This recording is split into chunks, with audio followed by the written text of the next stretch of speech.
વર્ષાબેન કટકિયા મારી યુટ્યુબ ચેનલમાં આપ સૌનું સ્વાગત છે। જય ગુરુદેવ, જય બાબા સ્વામી।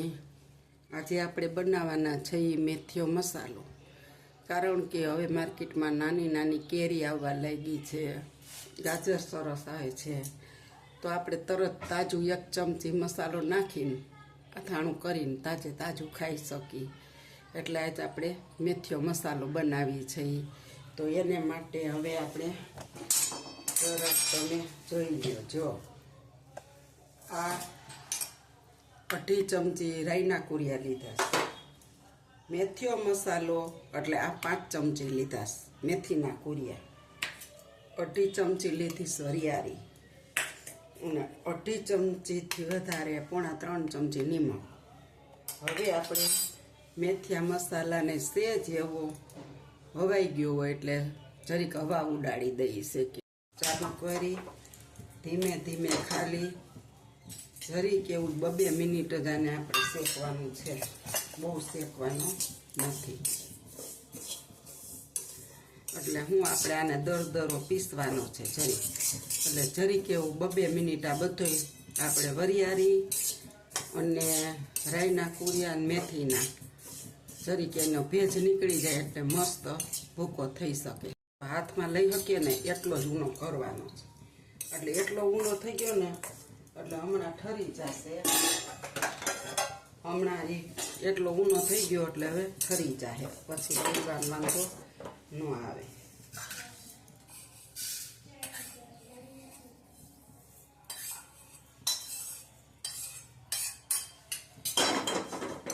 હવે આપણે સેજ રાઈના કોરિયાની હવા ઉડાડી દઈએ, કારણ કે આ બનાવતા હોય ને એટલે આને પાણી એમાં પલાળીને પછી રાઈને દળવાની હોય, એટલે સેજ એવો આપણે શેકી લઈએ। એવી જ રીતે આપણે 2 સેકન્ડ વરિયાળીને આપણે જરીક ગરમ કરી લઈએ, એટલે ફૂલીને આની સુગંધ બહુ મસ્ત આવે।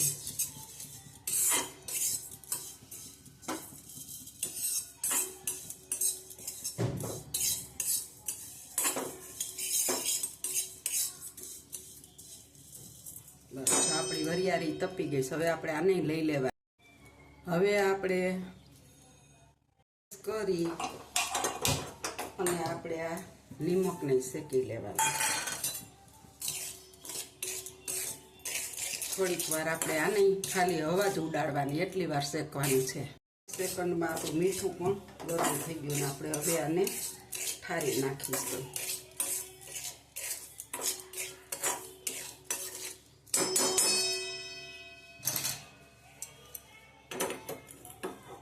હવે આપણે આ મેથીના કુરિયા છે ને એને જરીક ચાલુ બંધ કરી અને ફેરવી લેવાના છે।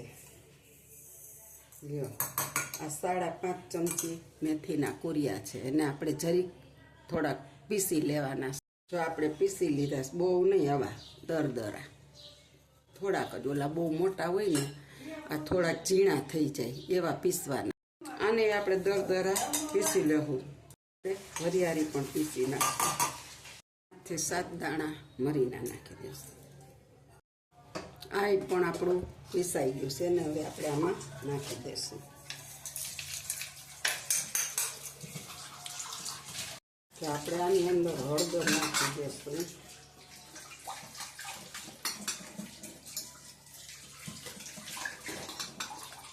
આ ચમચી આપણી નાની છે એટલે આપણે 1.5 ચમચી નાખીશું।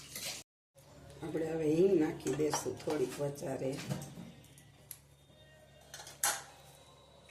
આ નિમક પણ નાખી દઈશું।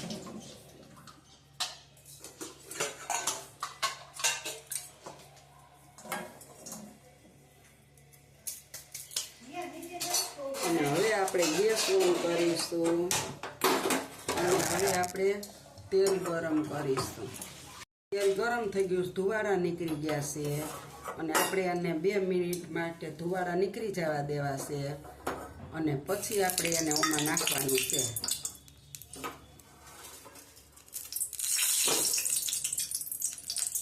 હવે જો ધુવાડા નીકળી ગયા છે, 2-5 મિનિટ થઈ ગઈ છે। હવે આપણે આ મસાલામાં તેલ રેડી અને આપણે એને ઢાંકી દેવાનો છે।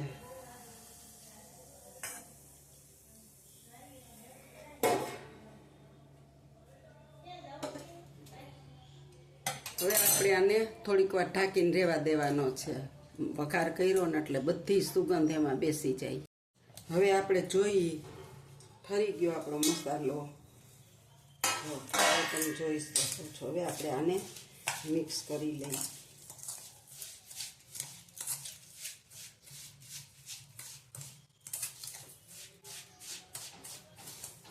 વાહ, મસ્ત સુગંધ આવે છો વઘાણીની વરિયાળીની. હવે આપણે આની અંદર નાખીશું લાલ મરચું પાવડર.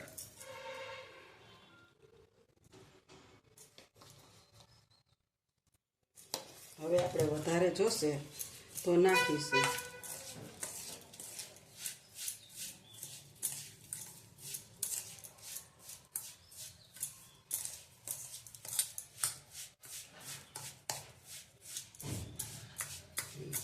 હજી આપણે મસાલો લાલ મરચું પાવડર નાખવો જોશે.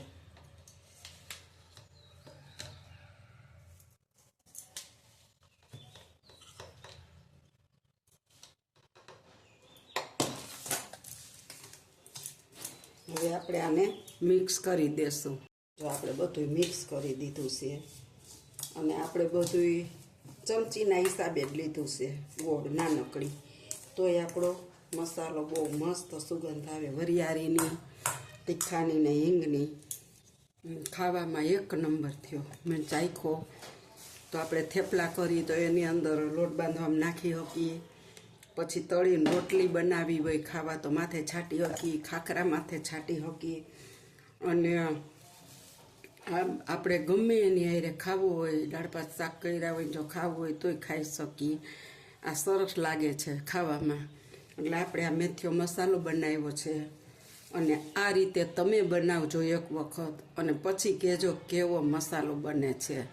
અને જો મારી આ મેથીયા મસાલાની રેસીપી તમને સારી લાગે તો લાઈક કરજો, શેર કરજો, બે લાઈક બટન દબાવવાનું ભૂલતા નહીં. અને આવજો. જય બાબા સ્વામી, જય ગુરુદેવ. હવે આપણો જો મસાલો મસ્ત જો બની ગયો છે, એકદમ સરસ, બહુ બગડે નહીં એવો. આવજો. સારું લાગે તો લાઈક શેર કરતા રહેજો.